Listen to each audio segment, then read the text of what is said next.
এই যে বাবাজিকে দেখছেন, ইনি শুধুমাত্র এক ঢোক মন্ত্রপুত জল খাইয়ে 4th স্টেজ ক্যান্সারের মতো রোগ নিমেষে ভালো করে দিচ্ছে। যেই পেশেন্টের ক্যান্সার পজিটিভ আসছে, তারা এই জল খাওয়ার পর টেস্ট করালেই তাদের রিপোর্ট নেগেটিভ হয়ে যাচ্ছে।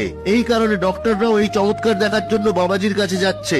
এমনকি একটি শিশুকে যেখানে সমস্ত ডক্টররা হাল ছেড়ে দিয়েছিল, তাকে এক ঢোক জল খাওয়াতেই সাথে সাথে তাকিয়ে উঠেছে, আর কিছুদিন পরেই সে সম্পূর্ণ সুস্থ হয়ে উঠেছে, যেটা দেখে ডক্টররা অবাক হয়ে গেছে। এই কারণেই বাবাজির কাছে রোজ প্রচুর ক্রিটিক্যাল পেশেন্টরা ভিড় জমায়। এটি হলো উত্তরপ্রদেশের বরেলিতে অবস্থিত মনোনা ধাম, যেখানে খাটু শ্যামজির পুজো করা হয়। ওখানেই থাকেন খাটু শ্যামজির এক বড় ভক্ত মহান শ্রী ওমেন্দ্র মহারাজ। এই মহারাজ কারোর থেকে 10 টাকাও খরচ করান না, এমনকি ওনার দরবারে আসা ভক্তদের জন্য কার পার্কিং ও ফ্রি। সব ধর্মের মানুষ ওনার কাছে যায়। মন্দির পরিষদে অনেকগুলো জলের কল আছে, কিন্তু একটি এমন কল আছে যেটা থেকে চমৎকারী জল বেরোয়। এই জল বাবাজি মন্ত্র পড়ে খাইয়ে দিলেই সমস্ত রোগ ভালো হয়ে যায়। লোকে এখানে অ্যাম্বুলেন্সে এসে জল